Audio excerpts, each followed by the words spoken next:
Okay, guys. So what we're going to do right now is we're going to discuss section 2.1.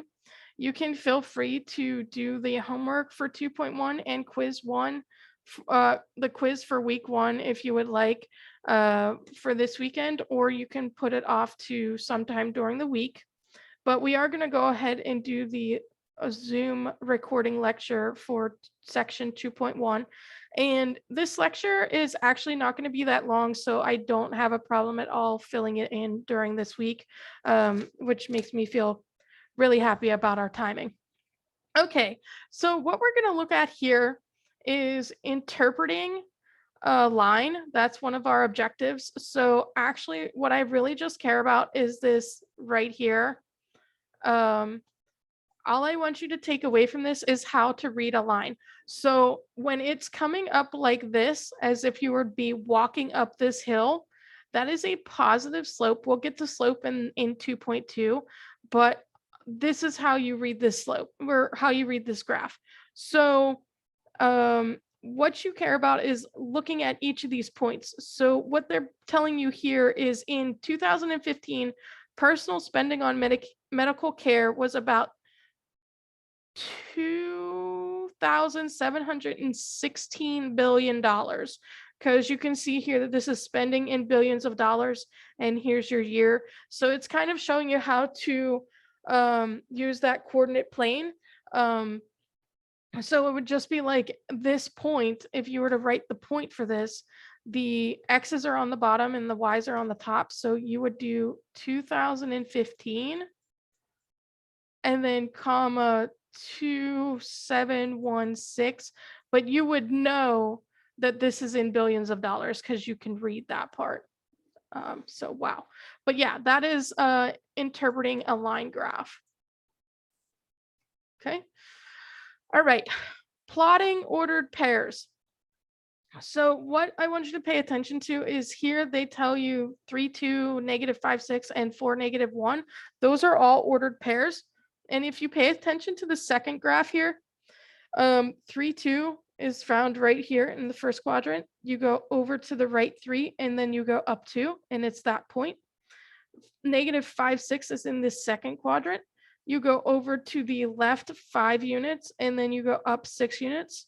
So that is the point -5, 6.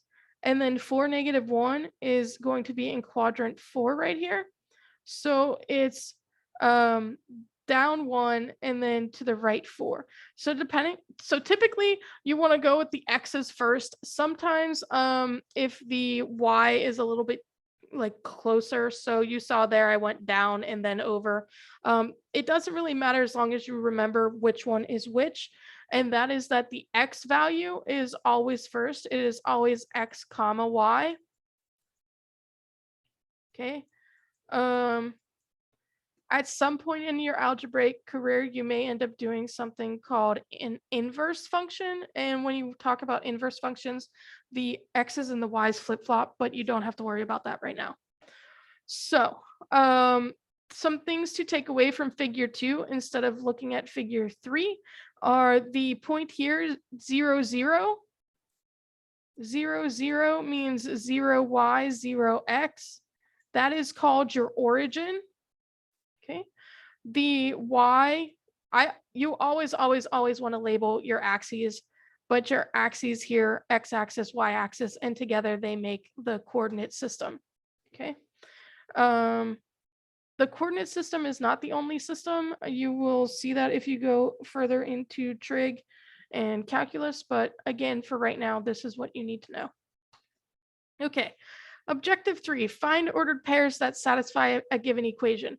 So we're going to do a problem similar to this, but I just wanted to pull it out because it does so clearly state what the objective is.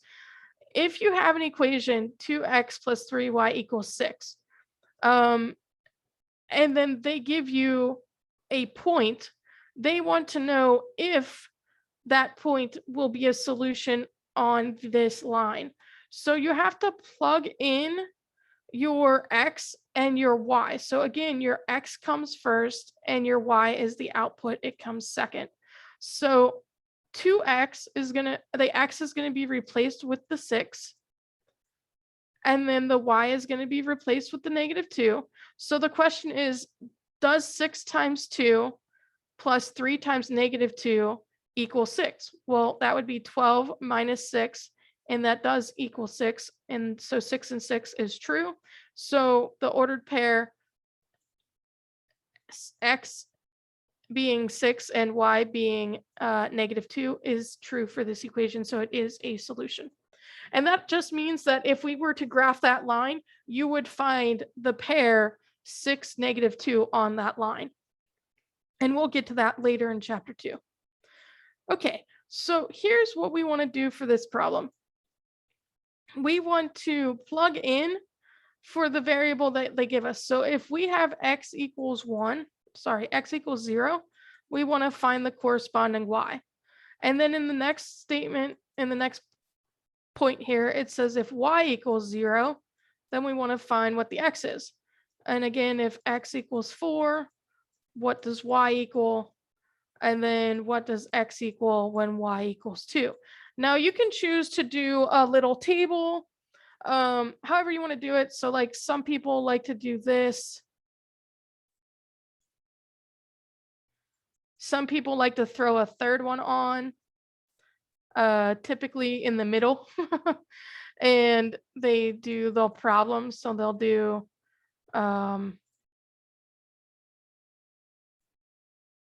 they'll do 2x minus y equal to 4. However you want to do it is up to you. And I'll leave that up to you. So 2 times 0, because we're putting in 0 for the x, right? Minus y equals 4. So the 2 times 0, that's going to cancel. And then we have minus y equals 4. So we're just going to divide each side by -1. So when we do that, we get y equal to -4. And then if you want to check that, you'll put 0 in for x and -4 into y. So here, we'll check just this one because I won't have enough room to check all of them. So you'll plug 2 times 0 minus a -4. And does that equal 4? Well, like we said, the 0 and the 2 cancel because 0 times 2 is 0. Negative will give us a positive. So 4 equals 4, and that checks. Okay. Next one is going to be 2x. Now minus 0 equals 4. So what's left is we have 2x equal to 4. Divide both sides by 2. And we have x equal to 2. So here we would have -4. Here we have a 2.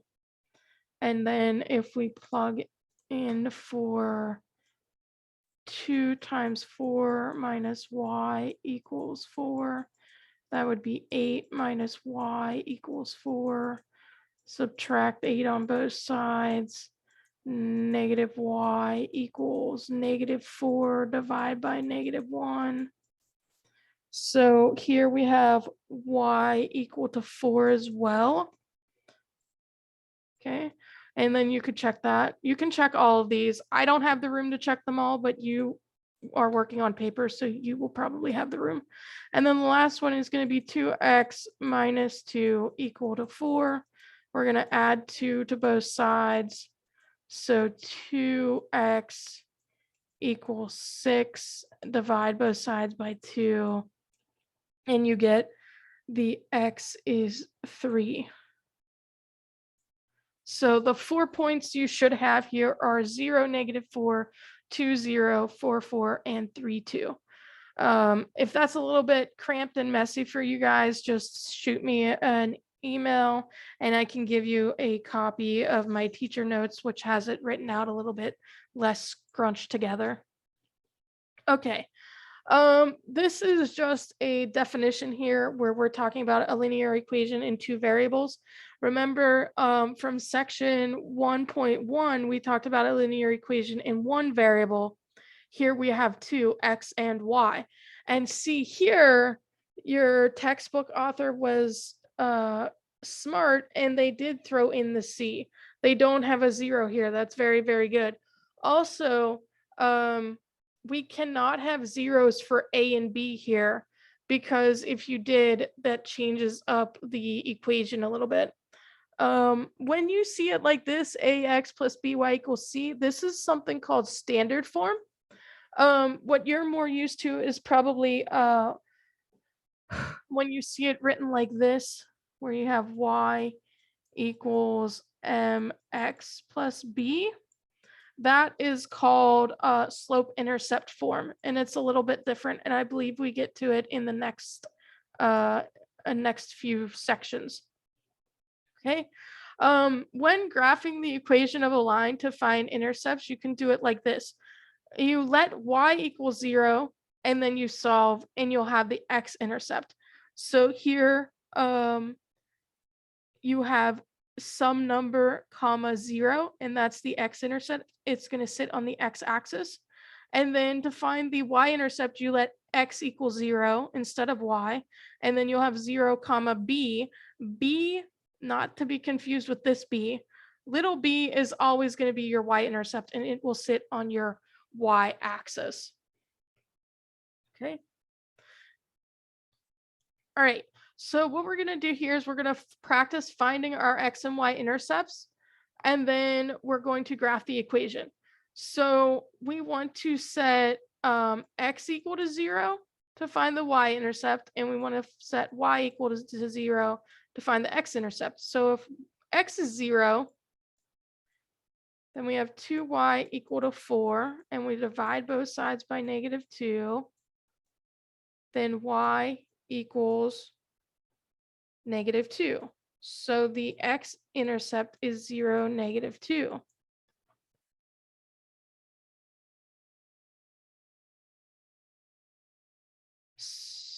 Yeah. Oh, sorry, guys. That's the y-intercept. That's the y-intercept. So it will sit on the y-axis. And the x-intercept, I'm so used to only finding the y-intercept. And I saw the x there, so I wanted to call it the x-intercept. Apologies. So now we're going to plug in and find x. So -2 times 0 equals 4.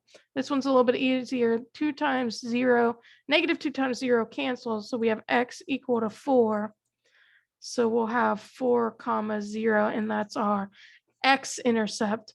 So 4 comma 0, we're just going to go to the right 4. Okay, and it's going to sit on that x-axis, like I said.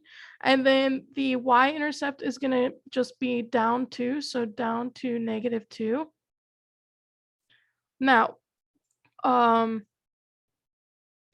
I don't really have the best way to get a straight line here. Maybe this will do it. Oh, nope. That is the wrong tool. We're going to delete that. So not really a good way for me to really do this in a way that will be super, super neat, but in the sense that it won't be a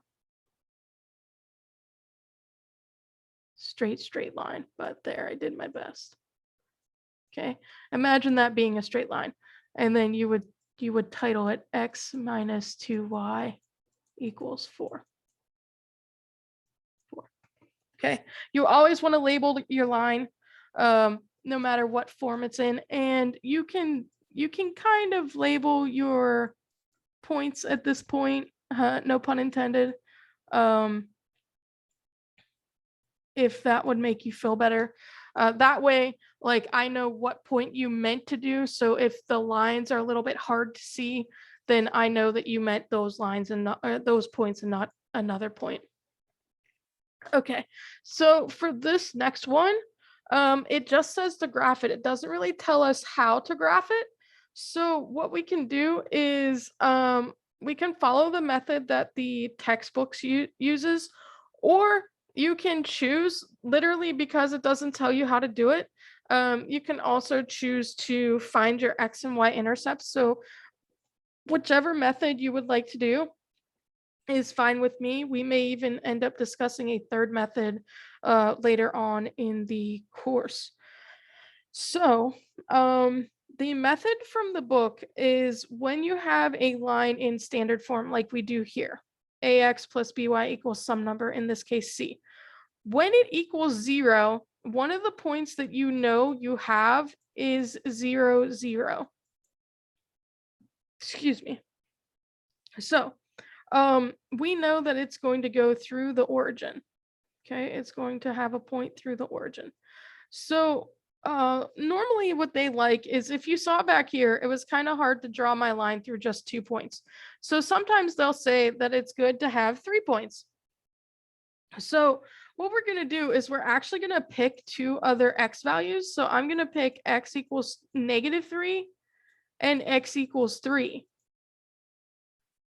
Okay, so if we pick x equals -3, we're going to plug in and we're going to get 2 times -3 plus 3y equals 0. Well, -3 times 2 will give us a -6 plus 3y. And then we're going to add 6 to both sides.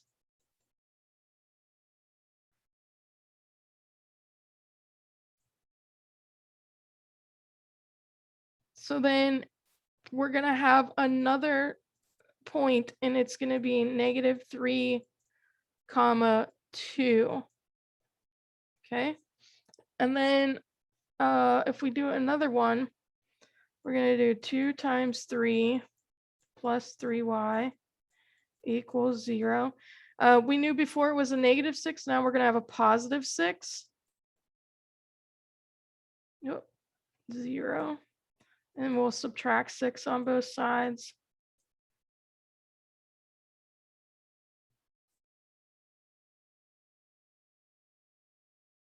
So this doesn't always happen, but here you see that we now have -3, 2 and 3, -2. So we're going to plot those as well. So -3 means we go to the left 3, 1, 2, 3, and then up 2. So -3, 2. And then the other one is going to be to the right 3 and then down 2. So we have 3, -2.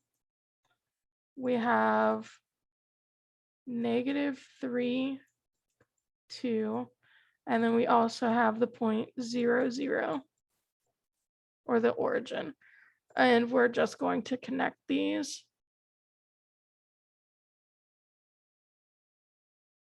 Wasn't too bad.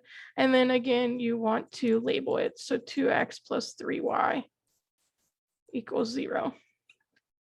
Okay. All right. So when I'm actually going to graph both of these, if I can't, yeah, I can. I'm going to graph both of these. I'm just going to use a different color.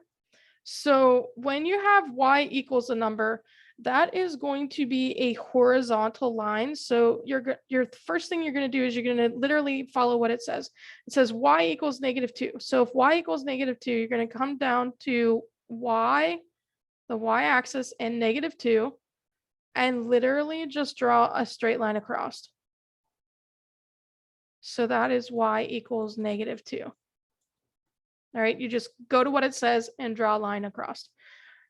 X's are a little bit harder to just memorize, so we are going to have to do a step. We have to subtract on both sides. So really it's x equals -3 here.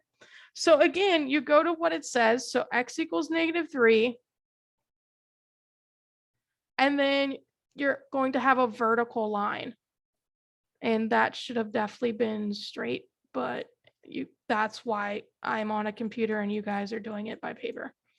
Okay, and again, you have to label it. So, and you can label your points here if you want. So -3, -3, 0.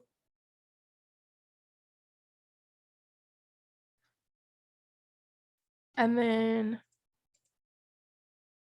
0, -2. So again, what you want to memorize here is if it's a y equals, it's going to follow parallel to the x-axis. meaning it'll be a horizontal line. If you see the Y, think horizontal. So kind of think the opposite of what you would naturally think. And then the